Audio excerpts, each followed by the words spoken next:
انتوا عارفين ليه بنهاجم فيلم الست؟ اسمعوا كده الفيديو ده.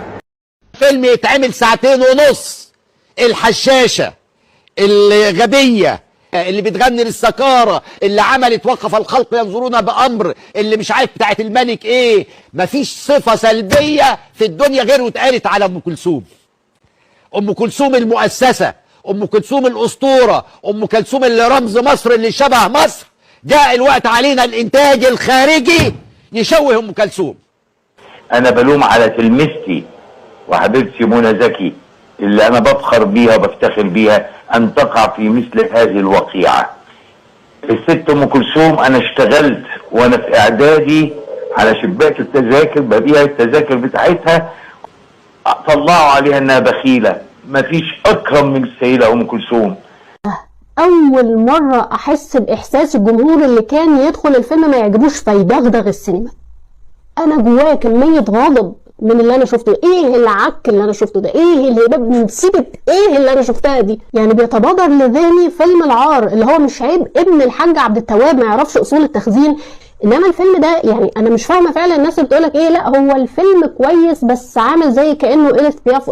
إيديث مين وبياف مين؟ الفيلم ده وحش بالمقاييس الاجنبيه والفرنسويه والمصريه والهنديه والزرادشتيه. فيلم وحش. انت عامل لي فيلم ساعتين ونص عن الست ام كلثوم، ساعتين من الفيلم عمال بتشوه في ام كلثوم ومطلعها لي مريضه نفسيا ومدمنه كل شويه سجاير ومطلعها لي بتعصي كلام ابوها وبتسرق اخوها وانانيه بتيجي على حبيبها عشان خاطر نفسها ومخوفه الناس منها واهلها خايفين منها. هل دي امانه وعدل انك تعمل فيلم عن رمز مصري مهم وست قعدت 50 سنه من المجد والعظمه انك تشوهها وتحصرها في صراعات بالشكل ده؟ ده تشويه واضح وباين انه مقصود، ولو مقصود فعلا فدي جريمه ما ينفعش نسكت عليها، واتمنى والله ان الفيلم ده يتمنع من العرض.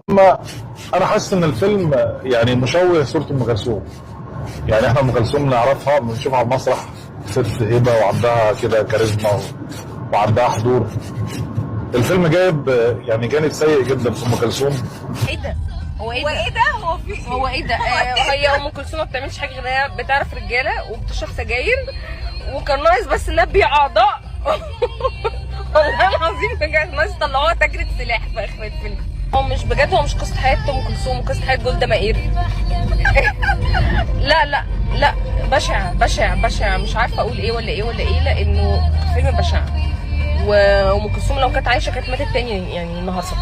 هو ايه ده؟ عايز اقول رايي في فيلم الست ام كلثوم. الفيلم كان ممل جدا وما كانش حلو. النص الاول من الفيلم كان بيحكي عن حياه ام كلثوم وهي شابه وكانت الاحداث ممله جدا، والموسيقى التصويريه في الفيلم ده لهشام نزيه كانت مزعجه جدا ومش ده اللي متعودين عليه من هشام نزيه. وكان في كميه ضيوف شرف نجوم في الفيلم ده وجودهم ما كانش ليه اي لازمه. وجود الحاجات الحلوه في الفيلم ده هو